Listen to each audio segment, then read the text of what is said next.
الحمد للہ رب العالمین والصلاة والسلام علی خاتم الانبیاء والمرسلین وعلی آلہ واصحابہ واتباعہ اجمعین الی یوم الدین، اما بعد۔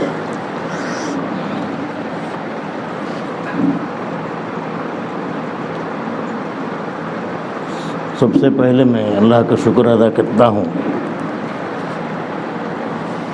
کہ تعلیم و تعلم کا سلسلہ چھوٹنے کے بعد تقریباً 7-8 مہینے کے بعد یہ پہلا موقع ہے میں بچوں کے درمیان بیٹھا ہوں۔ بڑی خوشی ہوتی ہے، اللہ کا شکر ادا کرتا ہوں اس میں۔ اور جہاں بھی میں جاتا ہوں پہلے 2 باتیں میں بتا دیتا ہوں بلا تکلف۔ پہلی بات یہ ہے کہ آپ کے اساتذہ مولانا عبدالشافی، احمد محی الدین وغیرہ جو جیسے فصیح اللسان ہیں، قادر الکلام ہیں، میں ویسا آدمی نہیں ہوں، ایک گونگا قسم کا آدمی ہوں۔ چھوٹی موٹی کتابیں پڑھا دیتا ہوں، بس بولنا میں سیکھا بھی نہیں، مجھے آتا بھی نہیں، اس لیے وہ ذہنیت سے مت بیٹھے آپ حضرت۔ صرف وہ کچھ ناقص تجربات ہیں ارتداد کے خلاف کام کرتے ہوئے، وہ آپ حضرات کے سامنے کچھ باتیں رکھ دوں تاکہ آپ جب فارغ ہوں گے، فارغ ہونے کے بعد اس لائن میں کام کرنا آپ کے لیے آسان ہو جائے۔ ایک بات بتاتا ہوں۔ دوسری بات، عام طور پر میں ایک واقعے سے اپنی بات شروع کرتا ہوں۔ وہ واقعہ یہ ہے کہ آج سے 50-55 سال پہلے حضرت شیخ العزیز زکریا رحمۃ اللہ علیہ کا نام سنے ہوں گے آپ حضرت۔ اس وقت حضرت سہارنپور میں ان کا قیام تھا، بہت کم مدینہ منورہ تشریف لے جاتے تھے۔ آخری عمر میں حضرت مستقل مدینہ منورہ میں رہے۔ میں جس سال جماعت دوم پڑھتا تھا اس سال شعبان میں حضرت کا انتقال ہوا، میرے دوم کے سال میں۔ تو جب حضرت کا قیام سہارنپور میں تھا تو اس وقت ایک صاحب آئے، حضرت سے بیعت ہوئے۔ حضرت مدرسے میں بخاری شریف بھی پڑھاتے تھے، خانقاہ بھی تھی حضرت کی، تزکیہ کا کام بھی ہوتا تھا۔ تو ایک صاحب آئے، بیعت ہوئے، 6-7 مہینے وہ خانقاہ میں قیام کیے۔ اس کے بعد ان کے اندر کچھ قابلیت پیدا ہوئی تو حضرت ان کو خلافت سے نوازے اور وہ کہا کہ اپنے علاقے میں جا کر کام کرو۔ تو وہ صاحب چلے گئے اپنے علاقے میں۔ تو 5-6 مہینے کے بعد حضرت کی یاد آئی تو حضرت سے ملنے کے لیے وہ سہارنپور آئے۔ آنے کے بعد علیک سلیک ہوئی، ملاقات ہوئی تو حضرت شیخ العزیز رحمۃ اللہ علیہ پہلا سوال کیا بھائی کوئی آدمی تم سے مرید ہوا کیا، کام شروع کرے کیا، تزکیہ کا کام، کوئی آدمی تم سے بیعت ہوا کیا؟ تو ان صاحب کا جواب تھا، حضرت کوئی نہیں آیا میرے پاس کوئی نہیں آیا۔ مطلب یہ تھا کہ میں کام کے لیے تو تیار ہوں، جو امانت آپ میرے سپرد کیے تھے اسے پہنچانے کے لیے تیار ہوں، لیکن کوئی لینے والا نہیں آیا۔ تو یہ سننا تھا یہ جواب، حضرت کی آنکھوں سے آنسو آ گئے حضرت شیخ العزیز رحمۃ اللہ علیہ۔ تو حضرت فرمائے، بھائی یہ انتظار کا زمانہ نہیں رہا، انتظار کا دور نہیں ہے، یہ ٹھوڑی پکڑ کر دین پہنچانے کا دور ہے۔ آپ آرام سے کہتے ہیں کہ میرے پاس کوئی نہیں آیا، انتظار میں مت بیٹھو، گھرے گھر جاؤ، سب کو ان کی ٹھوڑی پکڑ کر دین پہنچاؤ، کیونکہ یہ وہ زمانہ ہے۔ کبھی یہ بات بتا رہے تھے آج سے 50-55 سال پہلے۔ اگر یہاں تک تو بات ہے، اگر شیخ العزیز رحمۃ اللہ علیہ اس وقت با حیات ہوتے تو حضرت کی بات الگ ہوتی۔ حضرت یہ نہیں بولتے ٹھوڑی پکڑ کر دین پہنچانے کا دور ہے، بلکہ حضرت یہ فرماتے کہ پیر پکڑ کر لوگوں تک دین پہنچانے کا دور ہے۔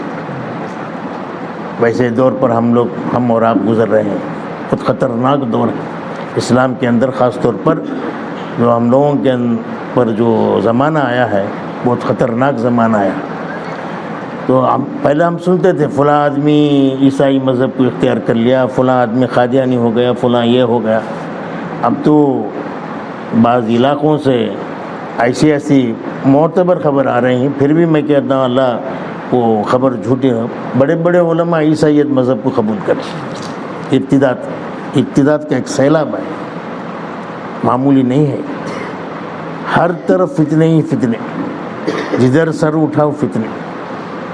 حالانکہ ہم جب ماں کے پیٹ میں تھے اس وقت سے لے کر جب دنیا میں آئے مرنے تک کوئی لمحہ جو ہے اللہ کی نعمت سے خالی نہیں ہوتا. ہر لمحہ آدمی جو ہے کسی نہ کسی نعمت کو لیتے رہتا اللہ تعالیٰ. یہ اس کا انکار نہیں کر سکتا کوئی بھی. کوئی نہ کوئی نعمت اسے ملتی رہتی ہے. کوئی آدمی یہ نہیں کہہ سکتا کہ اس وقت اس لمحے جو ہے میرے اوپر خدا کی نعمت نہیں ہے، یہ نہیں کہہ سکتا. کیونکہ یہ جو اگر جملہ بولے بھی کوئی کہ اس وقت مجھ پر اللہ کی کوئی نعمت نہیں ہے تو وہ دماغ سے سوچ کر ہی تو بولتا رہے گا. تو قوت عاقلہ کام کر رہی ہے نا اس کی. تو قوت عاقلہ کام کرنا بھی ایک نعمت ہے، پاگل نہیں ہوگی. تو یہ کوئی لمحہ نعمت سے خالی نہیں ہے. اب وہ طلبہ ہی مجھے ایک، حالانکہ میں بازار سے آیا، آپ لوگوں کو دیکھ کر یہ خوشی ہوئی. طالب علمانہ حیثیت سے میں کچھ باتیں کر لیتا ہوں. وہ ابھی بولا تو ایک بات ذہن میں آئی مجھے. کوئی لمحہ، حالانکہ میں مقصد سے ہٹ کر بول رہا ہوں، کوئی لمحہ نعمت سے خالی نہیں ہے. قرآن سے بھی اس کا استدلال کر سکتے ہیں ہم. وہ قرآن میں آئے تھے الیوم اکملت لکم دینکم واتممت علیکم نعمتی. اکملت لکم دینکم، اکملت با اکمال سے ہے. اکمال کے معنی پورا کرنا، مکمل کرنا. اتممت علیکم نعمتی، اتممت اتمام سے ہے. اتمام کے معنی بھی پورا کرنا. کیوں اللہ تعالیٰ ایک جگہ دین کے معاملے میں اکمال کا لفظ لایا، نعمت کے لیے اتمام کا لفظ لیا ہے اللہ تعالیٰ؟ چاہے تو بدل کر بھی بول سکتے ہیں. بعض مفسرین کی رائے ہے کہ قرآن میں ترادف نہیں ہے. بظاہر دو لفظ جیسے میں اکمال اور اتمام بتایا ہوں، دونوں کے معنی پورا کرنا، مکمل کرنا، بظاہر مترادف معلوم ہوتے ہیں دونوں. تو بعض مفسرین کی رائے ہے، اور اغلب یہی رائے صحیح ہے، کہ قرآن کے اندر ترادف نہیں ہے. جہاں بھی اللہ تعالیٰ لفظ بدل کر بولے ہیں کچھ نہ کچھ فرق رہے گا، کچھ نہ کچھ حکمت ہے اس میں. جیسے اب یہاں اکمال کہتے ہیں، اکمال اور اتمام میں فرق ہے. اکمال کہتے ہیں انقطاع کے ساتھ کسی چیز کو مکمل کرنا، فطرت کے ساتھ چھوڑ کر کسی چیز کو ترقی دینا. مثلا ایک میز تیار کرتا ہے بڑی، تو آہستہ آہستہ پہلے اس کے پیر بناتا، سطح بناتا، آہستہ آہستہ تکمیل تک. تو کسی چیز کو ابتدا سے لے کر انتہا تک انقطاع کے ساتھ، فطرت کے ساتھ پہنچانا. سمجھتے نہیں بس تھوڑا تھوڑا کر کے. اور چونکہ دین جو ہے 23 سال تک ہم کو قرآن نازل ہو کر تھوڑا کر کے فطرت کے ساتھ، آج ایک وحی نازل ہوئی، پھر چند دنوں کے بعد ایک حکم آیا، پھر چند دنوں کے بعد رمضان روزے کا حکم آیا، پھر بعد میں نماز کا حکم آیا. تو بیک وقت اللہ تعالیٰ تمام احکام کو مکلف نہیں بنائے. 23 سال لگے دین کی تکمیل کے لیے. تو فطرت کے ساتھ چونکہ دین مکمل ہوا، اس لیے اکمال کا لفظ لایا. اور اتمام کہتے ہیں ابتدا سے انتہا تک بغیر کسی فطرت کے، بغیر کسی انقطاع کے تسلسل کے ساتھ چلتے رہنے کو اتمام کہتے ہیں. تسلسل کے ساتھ چلنا. تو یہ نعمت چونکہ اللہ کی جانب سے تسلسل سے ہے، مرنے پیدا ہونے سے لے کر مرنے تک تسلسل سے نعمت کا سلسلہ رہے گا. نعمت کے اندر کبھی انقطاع اور فطرت نہیں آ سکتے، اس لیے اللہ تعالیٰ اتمام کا لفظ بولا ہے. جیسے آپ وہ اور ذرا گہرائی سے دیکھے کر کے بولے تو دیکھو، رمضان کے لیے اللہ تعالیٰ جب رمضان کے احکام کو بتا دیا، اللہ تعالیٰ آخر میں بتاتے ہیں وَلِتُكْمِلُوا الْعِدَّةَ. زمانے رمضان کے لیے اکمال کا لفظ لائے اللہ تعالیٰ. کیوں؟ اس میں اکمال ہے. روزے کے اندر فطرت ہے. دیکھو دن بھر آدمی روزہ رکھتا ہے، رات میں نہیں. تو روزے کے درمیان 30 روزے کے درمیان فطرت ہے، رات میں روزہ نہیں ہوتا، اس لیے اکمال کا لفظ لایا. اور حج کے لیے وَأَتِمُّوا الْحَجَّ وَالْعُمْرَةَ لِلَّهِ، حج اور عمرہ کو اللہ کے لیے مکمل، وہاں اتمام کا لفظ لایا. کیونکہ عمرہ اور حج کے میں جو ہے تسلسل رہتا ہے، کبھی انقطاع نہیں. 8 تاریخ کو وہاں ٹھہرنا، 9 تاریخ کو عرفہ میں، پھر رات کو مزدلفہ میں، پھر دوسرے دن حلق، قربانی، فلاں رمی جمار، تسلسل کے ساتھ رہتا ہوں، انقطاع نہیں ہوتا اس میں. تو انقطاع نہیں رہنے کی وجہ سے حج اور عمرہ کے لیے اللہ تعالیٰ اتمام کا لفظ لائے. اور نعمت کے اندر بھی چونکہ تسلسل ہے، اس میں انقطاع اور فطرت نہیں ہوتی، اس لیے اللہ تعالیٰ اتمام کا لفظ لائے ہیں. خیر، ایک اچانک بات ذہن میں آ گئی تھی، چونکہ سب طلبہ ہے، یہ بات میں بول دیا تھا. تو نعمت جو ہے مسلسل جو ہم پر اللہ تعالیٰ کی نعمت جو برستی ہے، ان میں اعلیٰ اور سب سے بڑی نعمت، اعلیٰ درجے کی نعمت جو ہے ایمان ہے، ایمان اور اسلام۔ اس سے بڑھ کر کوئی نعمت نہیں ہے اللہ کے نزدیک، کیونکہ دنیا کی زندگی، دنیا اور آخرت میں کامیابی، اور خبر کے اندر کامیابی، اور آخرت میں شفاعت رسول اللہ صلی اللہ علیہ وسلم کی، اور جہنم سے آزادی، دخول فی الجنہ، یہ سب جو ہے ایمان پر موقوف ہے۔ جب اتنی ساری نعمتیں اور اللہ تعالیٰ کی رضامندی جو سب سے بڑی نعمت ہے، یہ ایسی بڑی نعمتیں ایمان پر موقوف ہیں، تو جو چیزیں اتنی بڑی نعمتیں جب ایمان پر موقوف ہیں تو موقوف والی جو ہے واقعی وہ بہت بڑی نعمت ہوگی۔ اور چونکہ ہم کو یہ ہر اگر قابل قدر نے بڑی نعمت ہے کر کے بولے تو اس کی قدر کرنا ضروری ہے، ہم لوگ جو ہے اس کی قدر نہیں کرتے۔ یہ ایک لطیفہ یاد ہے، ایک آدمی سردی کے رات میں ایک 300-400 روپے کے شال اوڑھتے ہوئے ہاتھ میں 10 روپے رومال رکھ کر جا رہا تھا۔ راستے میں اسے چھینک آئی تو ناک سے غلاظت بہی، تو کیا کیا، وہ رومال جیب میں رکھ کر اور شال سے وہ ناک صاف کیا۔ روڈ میں، سڑک میں جانے والے لوگ اسے کیسا عجیب احمق ہے کہ اتنی قیمتی شال سے جا کر ناک صاف کرتا، ہاتھ میں تو رومال سے صاف کر سکتا تھا۔ تو کہ ہاں میں پاگل نہیں ہوں، یہ شال جو ہے مجھے وراثت میں ملی ہے، اور رومال جو ہے میں محنت سے کما کر اسے لیا ہوں، اس لیے اپنی کمائی کی قدر ہے، یہ وراثت میں جو چیز ملتی ہے اس کی قدر نہیں ہوتی۔ ویسے ہم کو بھی ایمان جو ہے وراثت میں مل کر ہے، مسلمان کے گھروں میں پیدا ہوئے، اس لیے ایمان جو ہے اللہ تعالیٰ بلا مانگے اور بلا استحقاق دیے ہیں۔ 2 لفظ بولتا ہوں میں، بلا مانگے، ہمیں اللہ تعالیٰ سے ہم ایمان کو نہیں مطالبہ نہیں کیے، مانگے بھی نہیں، ہم اس کے مستحق بھی نہیں، اللہ تعالیٰ محض اپنے کرم سے یہ ایمان کی دولت دیا۔ اس کے مقابل میں جو ارتداد ہے، اس کے مقابلے میں سب سے گھٹیا، اللہ تعالیٰ کو ناراض کرنے والی چیز کفر و شرک بھی نہیں بلکہ ارتداد ہے۔ ارتداد جو ہے اللہ تعالیٰ کے نزدیک، کیونکہ اللہ تعالیٰ کفر و شرک آپ مسائل پڑے رہیں گے، کافر اور مشرک کو جو ہے کسی کو قتل کرنے کی اجازت نہیں ہے، اگر مرتد ہے تو 3 دن تک اسے قید کریں گے، آپ حضرات مسائل پڑھیں، 3 دن قید کریں گے، اگر تائب ہو گئے تو ٹھیک ہے، ورنہ اسے قتل کر دیں گے۔ من بدل دینہ فاقتلوہ، صاف حدیث میں بھی، فیمت وہو کافر فاولئک حبطت اعمالہم، جو آدمی مرتد ہو جاتا تو اسی حال میں مرے تو وہ کافر رہے گا، اس کے اعمال بیکار جائیں گے۔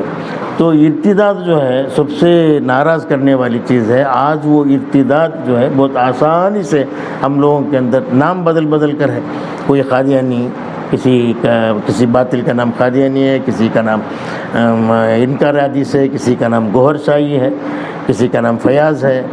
تو یہ نیا شکاری پرانا شکاری چہرہ بدل کر ہے، کوئی قادیانی چہرے کے ساتھ آ رہا ہے، کوئی منکر حدیث کے چہرے کے ساتھ، کوئی شکیلی چہرے کے ساتھ آ رہا ہے، لیکن سب کا مقصد جال یہ کہ ارتداد، کسی طریقے سے ارتداد کے اندر آدمی کو پھنسانا۔ تو آپ لوگوں کو سب سے پہلا کام یہ ہے کہ اپنے اساتذہ سے ارتداد کے بارے میں پوچھتے رہیں، کون سے زمانے میں کیسے حالات آئے ہیں، کیونکہ گوہر شاہی فتنہ قریب 2 روز پہلے بھی کسی ایک بہت بڑے عالم سے فون میں، ان کے علاقے میں گوہر شاہی کا فتنہ پھیلا ہوا تھا، ان سے میں فون سے بات کیا تو گوہر شاہی فتنہ کیا، یہ بات ہم کو معلوم ہی نہیں کیا فتنہ، پھر ان کو تفصیل سے سمجھایا اور جو چیزیں اس کے متعلقات ہیں ان کو بھیجا میں۔ تو ایسے فتنے ہی، ایسے باطل سر اٹھا کر ہے، وہ علماء کو خود یہ اس میں جانتے نہیں، وہ غفلت کے شکار بن کر ہے۔ دیکھو باطل اتنا تیز ہے کہ اب بھی اس وقت بھی رات کے 12-1 بجے بھی ٹول فری جو ہے، اگر تم فون کریں گے ایک ہی رنگ میں قادیانی فون اٹھائے گا، اتنے چست ہیں وہ لوگ، کسی طریقے سے وہ باطل کو جو ہے، کسی طریقے ایمان کو نکالنا، لوگوں کے دلوں میں یہ کفر کو، ارتداد کو داخل کرنا، اس کے پیچھے۔ اسی طرح منکرین حدیث کے ٹول فری، ان سے فون کریں گے تو رات کے 1 بجے بھی آدمی اٹھائے گا۔ اب ہمارے علماء میں سے اگر کسی کو فون کر کے حضرت ایک مسئلہ پیش آ گیا، آپ ذرا مسئلہ جواب دے کر کے بولے تو بولیں گے بھائی رات کے 1 بجے کیا، حیدرآباد سے بند بولا یہ وجہ دیکھتے نہیں وقت کیا ہوا، یہ وہ پوچھنے کا وقت ہے کیا، صبح میں نہیں پوچھ سکتے، ایسے مولوی سب بند کر دیتے، پھر انہیں دوسرے دن پوچھتا بھی نہیں، دماغ خراب ہو گئے ان کو سب کون پوچھیں گے۔ تو یہ ہم لوگوں کی ایک غفلت، ایک ایسے غفلت طاری ہو کر ہے، علامہ حفیظ بہت بہت خطرناک زمانہ ہے. اور ایک بات ذہن میں رکھو کہ ایک اصول ہے اللہ کا کہ کوئی آدمی سخاوت کرتا ہے, صدقہ خیرات زیادہ کرتا ہے, اس کی نسل سے اللہ تعالیٰ محتاجی کو ختم کر دیتا. اس کی نسل میں کوئی محتاج نہیں ہوتا, مفلس نہیں رہتا. کوئی آدمی کسی بیمار کی خدمت کرتا ہے, دارو دوا کا انتظام کرتا ہے, اس کی خدمت کرتا ہے, تیمارداری کرتا ہے, تو اللہ تعالیٰ اس کے نسل سے بڑی بیماریاں نکال دیتے. اس کی نسل میں کوئی بیمار نہیں ہوتا, کینسر ایسی بیماریاں نہیں آتی. ٹھیک اسی اصول پر اگر کوئی آدمی ارتداد کے خلاف کام کرتا ہے, تلاش کر کر کے جا کر ایمان کی باتیں پہنچاتا ہے, تو اس کی نسل سے اللہ تعالیٰ ارتداد کے فتنے کو ختم کر دیتا. انشاءاللہ اس کی نسل جو ہے وہ مرتد نہیں ہوگی. یہ طے شدہ بات ہے, بالکل اس میں کوئی نہ انکار کے قابل کوئی بات ہی نہیں, شک و شبہ بھی آدمی نہیں کر سکتا اس میں.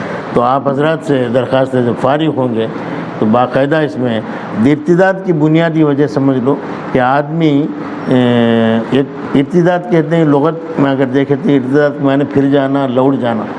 شریعت میں ارتداد کہتے ہیں کہ اسلام کو چھوڑ کر کفر یا مذہب کو, کفر کو اختیار کر لینا, چاہے کسی بھی طریقے سے ہو. یہ ارتداد کی جو ہے دو قسمیں ہوتی ہیں, ایک ارتداد ظاہری, ایک ارتداد باطنی. ارتداد ظاہری کا مطلب کیا کہ آدمی کھلم کھلا اسلام کو چھوڑ کر عیسائیت کو اختیار کر کے اعلان کر دے کہ میں عیسائی ہو گیا ہوں, جیسے وسیم رضی پاگل ہے, اور یا قادیانیت کو اختیار کر لیا. تو یہ ارتداد ظاہری ہے. ایک ارتداد باطنی ہے, یہ بہت خطرناک ہے. ارتداد باطنی کا مطلب کیا, آدمی نماز روزے کا تو پابند ہو, ذہنی طور پر مرتد ہو جائے. اور آج کل باطل جو ہے اسی کو لیا ہے, یہ گر اپنا لیا. تقریباً 100-150 سال پہلے باقاعدہ انگلینڈ میں ایک مشورہ ہوا, اس میں بڑے بڑے اسرائیل کے تعلیم یافتہ حضرات بیٹھے تھے اس میں, اور اسلام کو اور مسلمانوں کو ختم کرنے کے باقاعدہ اس میں مشورہ ہوا. تب پرانے طریقے سے صحابہ کے بعد سے اسلام کو مٹانے کے لیے کیا کیا چیزیں اختیار کی گئی, کیسے ہم ناکام ہوئے. اس زمانے میں یہ تھا کہ اسلام کو مٹانے کا ایک ہی راستہ تھا کہ مسلمانوں کو ختم کرو. ختم کر دیے تو مسلمان ختم ہو گئے تو اسلام بھی ختم ہو جائے گا, یہ ان کا ایک گمان تھا. ایسا اسپین میں وہ کر کے دیکھ لی. وہ بہت سے لوگوں کو قتل کیے, زبردستی عیسائی بنائے, بہت سے لوگوں کو قتل کیے. یہ سمجھے کہ اسپین میں اگر مسلمان ختم ہو جائیں گے تو ساری دنیا سے اسلام کا خاتمہ ہو جائے گا. یہ ان کا ایک غلط نظریہ تھا, معمولی نظریہ تھا. اس میں کامیاب دیکھے بعد میں اسپین میں مسلمان ختم ہوئے تو دوسری جگہ سے اللہ تعالیٰ اسلام کو زندہ کر دیا, کیونکہ الاسلام یعلو ولا یعلا. تو وہ ترقی کرتا گیا. تو وہ لوگ اپنے سسٹم کو بدلے, ہم اپنے طریقہ کار کو بدلیں گے. طریقہ کار کیسے بدلنا کہ آدمی نام کا مسلمان رہے, نماز بھی پڑھے, روزہ بھی رکھے, لیکن آہستہ آہستہ آہستہ اس کا دل و دماغ جو ہے ذہنی طور پر وہ ارتداد کو قبول کر لے. ذہنی طور پر ارتداد کو قبول کرنے کا مطلب کیا کہ آدمی اپنے آپ کو تو مسلمان سمجھے گا, لیکن اندر سے کبھی کا ایمان نکل گیا رہے گا. میں یہ منظر جو ہے ملیشیا میں دیکھا ہوں, کئی جگہ میں بہت بتایا بھی. کیسا ملیشیا میں ایک عادت ہے, وہ شوافل مسلک کے ہیں, وہاں عورتیں بھی جماعت سے نماز پڑھنے کا رواج ہے.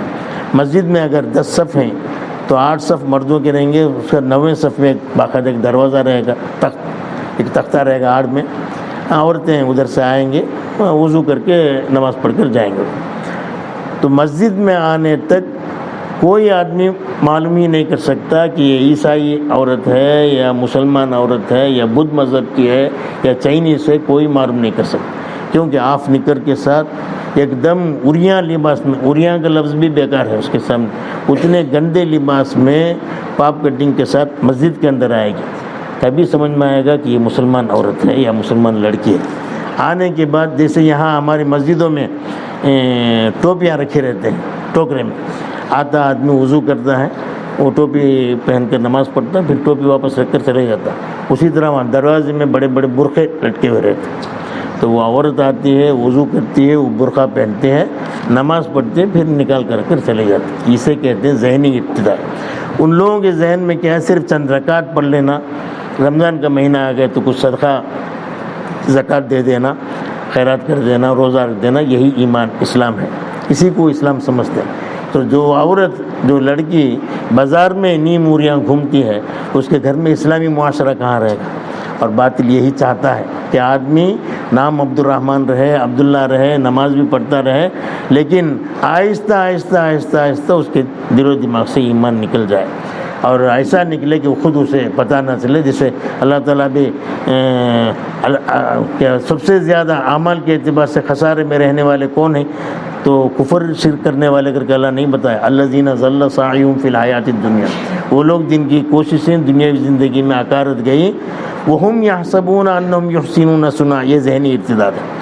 وہ لوگ سمجھتے تھے کہ ہم بہت اچھا کام کرتے ہیں، ہم نمازیں پڑھتے ہیں، روزہ بھی رکھتے ہیں، صدقہ خیرات بھی کرتے ہیں، اچھا کام کرتے ہیں کہ سمجھتے تھے، لیکن کبھی کا ایمان ان کے دل سے نکل گیا. یہ ہے ذہنی ارتداد. یہ سب سے زیادہ خسارے میں رہنے والے ہیں، کیونکہ قرآن اس کی گواہی دیتے، شہادت ہے قرآن. تو یہ انہوں نے قرآن کا بہت گہرا مطالعہ کیا، ذہنی ارتداد میں لانے کی باطل نے بہت پرزور کوشش کی، اور وہ لوگ ایک حد تک کامیاب ہو گئے. لیکن پھر بھی اللہ کی ذات سے امید ہے کہ چونکہ قیامت تک اسلام کو رہنا ہے، اس لیے بعض سرپیرے افراد پیدا ہوتے رہیں گے، اس کی حفاظت کرتے رہیں گے. اللہ تعالیٰ آپ کو بھی انہی میں شمار کریں کہ یہ دور جو ہے وہ آرام سے بیٹھنے کا، سکون سے رہنے کا زمانہ نہیں ہے، بلکہ باطل کس طریقے سے آتا ہے. حضرت مفتی ابوالقاسم صاحب بنارسی دامت برکاتہم اپنی کتاب میں ایک لکھتے ہیں کہ علماء کو جو ہے فتنے کا بو سونگھنے کا مزاج اپنے اندر پیدا کرنا ہے. فتنے کا بو سونگھنے کا، کہ جب فتنہ آ جائے، مبتلا ہو جائے لوگ، بعد میں کریں وہ فتنہ اتنا آسانی سے مٹتا نہیں، دور نہیں ہو سکتا. بلکہ کمال یہ ہے کہ عالم کا کمال یہ ہے کہ آنے سے پہلے فتنے کی بو محسوس کریں، کس طریقے سے آتا ہے، کیسے ہم اس کے سد باب کرنا ہے، کیسے اسے مٹانا ہے. تو اس کے بارے میں علماء کو چوکنا رہنا ضروری ہے، فتنے کا بو سونگھنا ضروری ہے. حضرت انور شاہ کشمیری رحمۃ اللہ علیہ کی ایک مشہور ملفوظ ہے کہ ہم جتنے بھی کام مدارس میں ہو، دعوت و تبلیغ میں ہو، خانقاہ میں جو کام ہو رہا ہے، دین کا کام جو ہو رہا ہے، یہ احیاء دین کا جو کام ہو رہا ہے، یہ سب رسول اللہ صلی اللہ علیہ وسلم کے احوال اور اوصاف کی حفاظت ہے. مدارس میں ہوں، خانقاہ میں ہوں، دعوت و تبلیغ میں ہوں، رسول اللہ صلی اللہ علیہ وسلم کے اوصاف کی حفاظت کا کام کر رہے ہیں سب. اور ختم نبوت جو ہے رسول اللہ صلی اللہ علیہ وسلم کی ذات اقدس کی حفاظت کا کام ہے. انہیں ذاتی باڈی گارڈ ہوتا ہے انہیں. اب ذات ہی مخدوش ہو جائے پھر اوصاف کا کیا مطلب؟ اوصاف جو ہے ذات پر قائم بالغیر کر کے پڑے رہیں گے نا. اب وصف سے کہتے ہیں قائم بالغیر کو بولتے ہیں، اب قائم بالذات کو بولتے ہیں. ذات ہی اگر مخدوش ہو جائے تو پھر اوصاف کا کیا ہے؟ جب انور شاہ کشمیر جب 1926 میں بہاولپور میں یہ پہلا مقدمہ آیا، ایک عورت جو اس کا شوہر قادیانی بن گیا تھا، وہ عورت جو ہے کیس داخل کری کہ میرا شوہر جو اسلام سے خارج ہو گیا ہے، میرا نکاح فسخ کر دو. تو جب کورٹ میں کیس داخل کری تو کورٹ کی طرف سے سمن جاری ہوا کہ یہ تمہارا شوہر اسلام سے کیسے خارج ہوا، اسے تم ثابت کرو، تب جا کر ہم تمہارا نکاح فسخ کریں گے. تو پھر وہاں بہاولپور سے دارالعلوم دیوبند کو خط گیا کہ ایک آدمی قادیانی ہو گیا ہے، اب اس سلسلے میں کورٹ میں مطالبہ ہے، آپ آ کر ارتداد کے بارے میں، قادیانی کافر ہونے کے بارے میں آپ تفصیل سے سمجھائیں. تو وہاں مشورہ ہو کر اس وقت انور شاہ کشمیر رحمۃ اللہ علیہ بخاری شریف پڑھا رہے تھے. جب حضرت کو اطلاع ملی کہ یہ بہاولپور میں حال لگا تو حضرت یہ کہہ کر بخاری شریف بند کرے، لو بھائی اب تو رسول اللہ صلی اللہ علیہ وسلم کی ذات اقدس پر حملہ ہو رہا ہے، ہم بخاری بند کرتے ہیں. یہ تو اوصاف کو حفاظت کرنے کا کام ہے. ذات مخدوش ہو گئی، ذات پر اعتراضات ہو رہے ہیں، ہم یہاں بیٹھ کر اوصاف کے بارے میں بات کرتے رہیں گے. چلو اب ضرورت نہیں ہے. بخاری شریف کھول کر حضرت بہاولپور تشریف لے گئے. مقدمہ بہاولپور 3 جلدیں ہیں، وہ دیکھ کر مطالعہ کرو، اس کا اسے پڑھو، کیسے کیسے حالتوں میں حضرت نے مناظرہ کیا. اس وقت حضرت کو بواسیر کی شکایت تھی، حضرت کو کھڑا نہیں ہوتے تھے، کٹہرے میں کھڑے جج کے سامنے بات نہیں کر سکتے. ظاہر بات ہے انور شاہ کے مقابلے میں آنے والا معمولی قادیانی نہیں رہے گا. ایسا ویسا سلم کی عبارت پڑھ کر سناتے تھے. سلم، مسلم الثبوت نام سنیں گے کبھی کتاب کا؟ مسلم الثبوت جو سلم العلوم کے مصنف ملا محب اللہ بہاری، ان کی کتاب ہے مسلم الثبوت، وہ اصول فقہ میں ہے. مجھے معلوم ہو کر پورے ہندوستان میں 2 جگہ پڑھاتے ہیں، ایک دارالعلوم میں، دوسرے ہمارے یہاں باقاعدہ صالح تمل ناڈو کے اندر ویلور میں. وہ سخت سردی میں بھی اگر کسی کو زیادہ سردی ہو جائے، وہ اس کے پاس کمبل نہیں ہے، مسلم الثبوت کھول کر پڑھتے، مطالعہ کرے کر کے بولتے ہیں انشاءاللہ گرمی آ جائے گی. اس کے دماغ تو کام کرے گا نہیں. وہ پورا پگھل کر باہر آ جائے گا، اتنے خطرناک کتاب۔ ویسی عبارتوں کو پڑھ پڑھ کر قادیانی اپنا موقف کو بتاتا تھا، ثابت کرتا تھا۔ غلام محمد قادیانی، وہ ان کے مقابلے میں انور شاہ کشمیری رحمۃ اللہ علیہ تھے، وہ چلتا پھرتا کتب خانہ تھا۔ مسلم کی عبارت ایسے ہی پڑھتے تھے حضرت جیسے ہم سورہ فاتحہ پڑھتے ہیں، بلکہ یہاں یہ جگہ اس نے غلطی کیا، یہ جگہ یہ غلطی ہے، عبارت ایسی ہے۔ تو جج اکبر علی خان تھے، انہوں نے کتاب منگایا، دیکھیں تو انور شاہ کشمیری رحمۃ اللہ پڑھتے تھے، وہ کتاب دیکھتا تھا، تو وہ خود حیران ہو گئے کیسے ایسی بات، جبکہ حضرت کی بواسیر کی شکایت۔ بعض وقت حضرت مناظرہ کرتے تھے، پلنگ میں لیٹ کر مناظرہ کرتے تھے، 3 جلدیں ہیں مقدمہ بہاولپور کر، اس میں پڑھ آنسو آ جائیں گے حضرت کے، کیسے کیسے دین کی بات۔ ایک جگہ ایسا ہوا، حضرت بہاولپور جا رہے تھے، درمیان میں مغرب کا وقت ہو گیا، نماز کے لیے کھڑے ہو، تو مسجد کے اندر چلے گئے، بستی والے دیکھے انور شاہ کشمیری آئے ہیں، تو حضرت کی اجازت کے بغیر اعلان کر دیے کہ حضرت آئے ہیں، فلاں ہیں، حضرت کا حافظ ایسا ہے، فلاں حضرت کا بیان ہوگا۔ تو حضرت فوراً مائک چھین کر حضرت بولے، آپ لوگ انور شاہ کشمیری کی تعریف میں رسول لسانی باتیں کر رہے ہیں، جبکہ رسول اللہ صلی اللہ علیہ وسلم کی ذات اقدس کو نشانہ بنا کر کھلواڑ کیا جا رہا ہے۔ یاد رکھو، تم جس انور شاہ کشمیری کی تم تعریف کر رہے ہو، اگر انور شاہ کشمیری اپنی زندگی میں ختم نبوت کو، رسول اللہ صلی اللہ علیہ وسلم کی ختم نبوت کو ثابت نہیں کیا، اس سے خارج زدہ کتا بہتر ہے، یہ لفظ ہے۔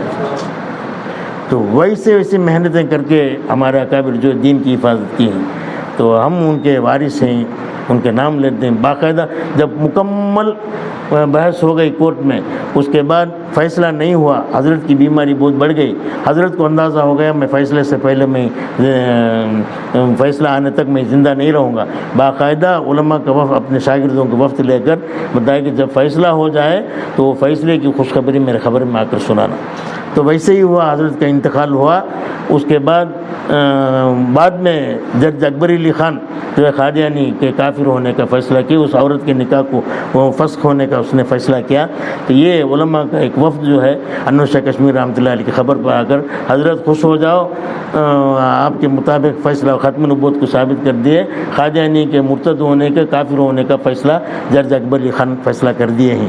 تو رات میں خواب میں آ کر حضرت جو ہے، بھائی میری روح بہت تڑپ رہی تھی یہاں، بہت میں انتظار میں تھا، بہت پیاسی تھی، یہ خوشخبری آپ حضرات سنائے، میری روح کو سکون ہو گیا، یہ بات میں بتاتا ہوں، اللہ میری بھی مغفرت کر دیا۔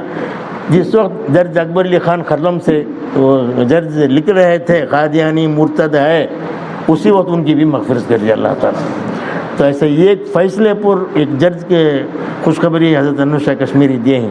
تو حضرت فرماتے ہیں کہ اگر کوئی ایک آدمی 1 گھنٹہ بھی ختم نبوت کے لیے کام کرے، قیامت کے دن میں اس کا ہاتھ پکڑ کر رسول اللہ صلی اللہ علیہ وسلم کے پاس سفارش میں لے جاؤں گا کہ یا رسول اللہ اس کی سفارش کیجیے، کیونکہ ایک ساتھ اس نے آپ کی ختم نبوت کے لیے آپ نے کام کیا ہے۔ تو آپ حضرات سے یہ درخواست ہے کہ فارغ ہونے کے بعد عام طور پر میں کھل کر بولتا ہوں بچوں سے، عام طور پر آج کے زمانے کے طلباء اور کالج میں پڑھنے والوں کے درمیان کوئی فرق نہیں رہا۔ کالج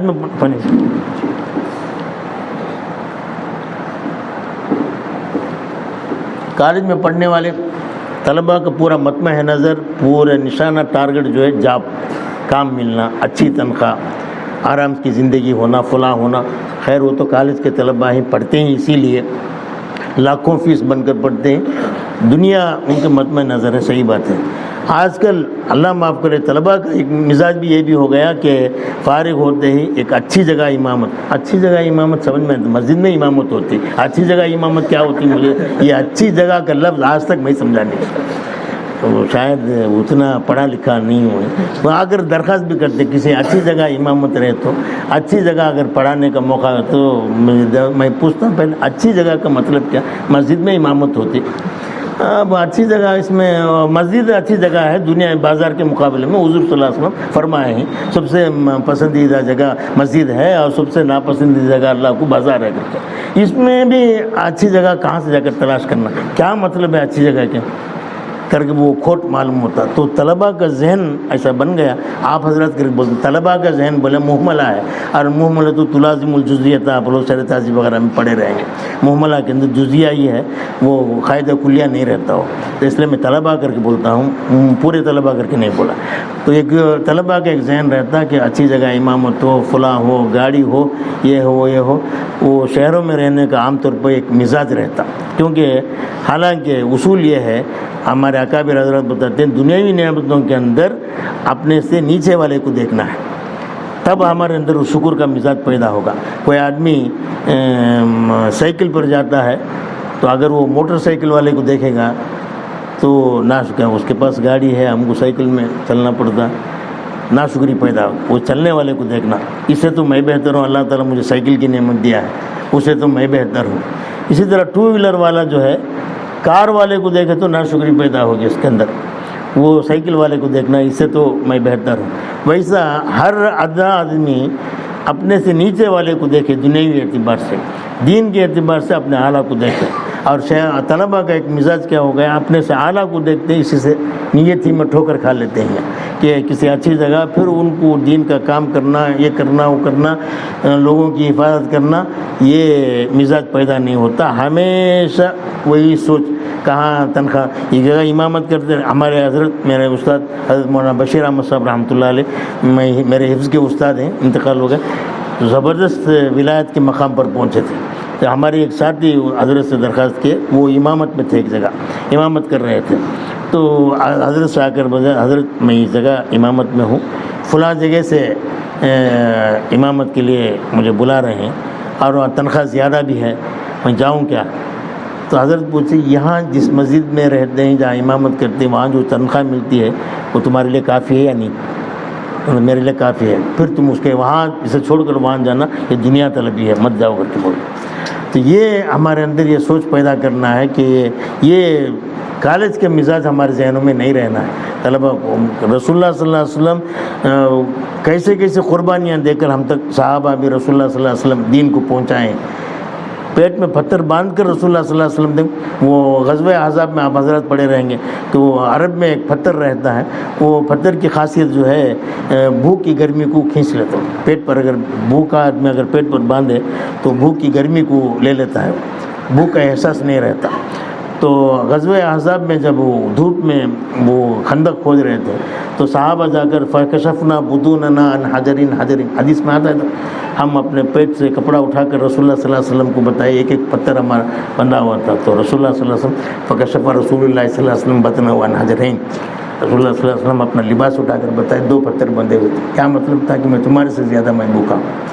تو ایسے بھوکے کی حالت بھوک رہ کر رسول اللہ صلی اللہ علیہ وسلم ہم تک دین کو پہنچائے, اور ہم لوگ غفلت میں رہ کر اونچی تنخواہ اعلیٰ جگہ فلاں جگہ کی تلاش میں رہیں. تو یہ وراثت نبی کے قابل نہیں ہے, وارث نبی بولنے کے قابل ہی اس حق بھی نہیں ہے. مجھ پر ایسے ایسے دور گزرے ہیں, میں ایسے ہی نہیں بولتا ہوں, میں مجھ پر بھی ایسے دور آیا ہے کہ میرے گھر میں کھانے کے لیے نہیں تھا. میرا بڑا لڑکا جو تھا اس وقت میں اپنے گھر کے حالت, چونکہ طلبہ ہیں آپ لوگ, آج تک میں کسی کو نہیں بتایا ہوں. یہ لوگ بھی میرے قریب تھے پڑھنے کے زمانے, آج تک میں کسی کو نہیں بتایا. ایک وقت ایسا بھی آیا کہ دودھ کا ڈبہ وہ لینے کے لیے بھی پیسہ نہیں تھا. تو گھر میں بچہ دودھ سے بلک رہا ہے, اسے دانا تازہ اللہ کا مہمان ہے, دیکھ لیں گے اللہ. تو ساری رات ہم جاگتے ہوئے گزر رہے ہیں. تو ایسے ایسے حالتوں سے ہم گزر کر آئے ہیں, تب جا کر اللہ تعالیٰ کچھ کام لیتا ہے. رسول اللہ صلی اللہ علیہ وسلم کے سامنے جا کر ہم یہ کریں گے. حوض کوثر میں جب یہ قیامت کے کئی منظر ہیں نا, کئی حالتیں ہیں, جب حوض کوثر پر جب پہنچیں گے یہ بھی ایک حالت ہے.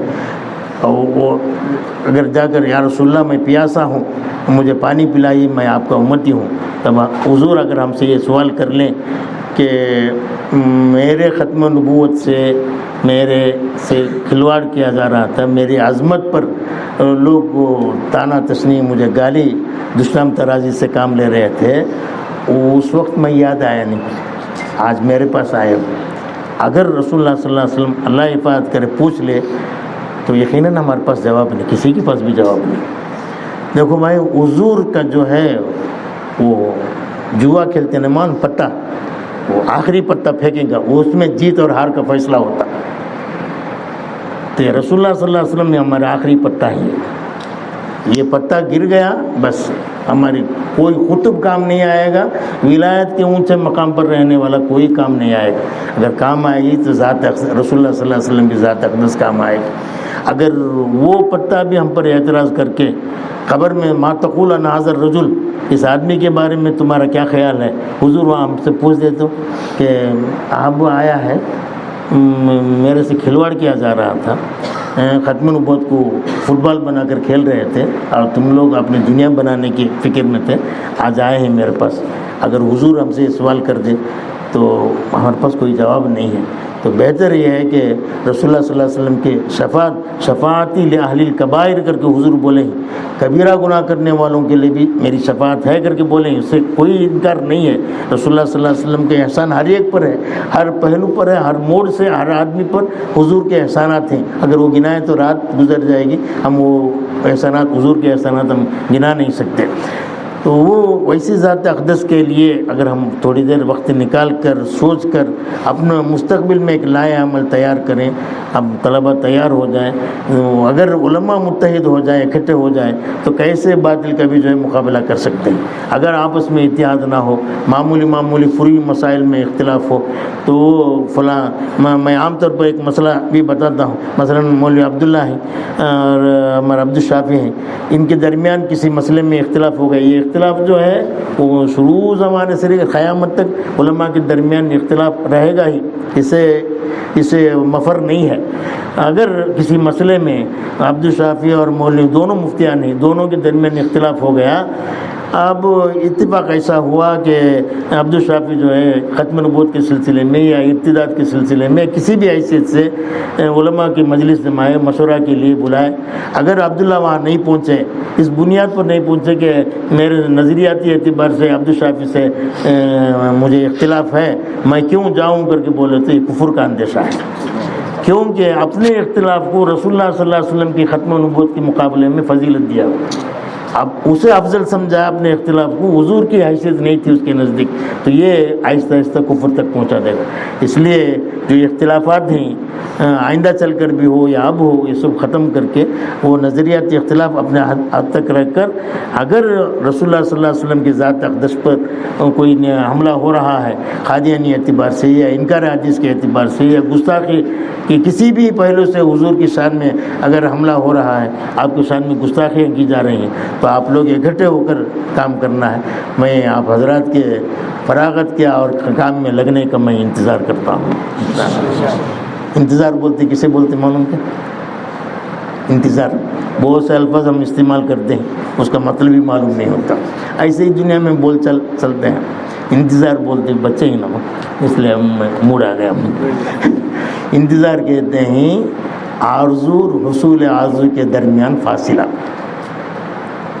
آرزو ہے حضرت کی بات ختم ہوتے ہی جا کر دکان میں کلفی کھانا ہے کر کے، کیا نام تمہارا؟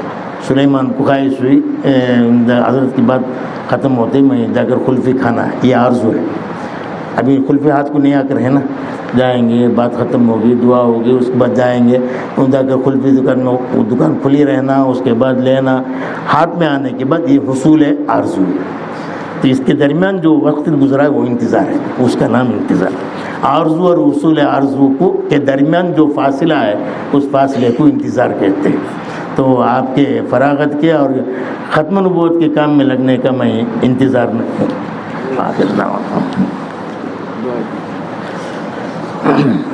الحمدللہ رب العالمین. اللہم لک الحمد کلہ ولک الشکر کلہ ولک الملک کلہ وإلیک یرجع الامر کلہ ولک الثناء کلہ ولک الکبریاء کلہ. اللہم لا احصی ثناء علیک انت کما اثنیت علی نفسک. اللہم صلی علی سیدنا محمد وعلی آل سیدنا محمد وبارک وسلم. ربنا ظلمنا انفسنا وإن لم تغفر لنا وترحمنا لنکونن من الخاسرین. ربنا لا تزغ قلوبنا بعد إذ هديتنا. ربنا لا تزغ قلوبنا بعد إذ هديتنا وهب لنا من لدنك رحمة إنك أنت الوهاب. ربنا آتنا في الدنيا حسنة وفي الآخرة حسنة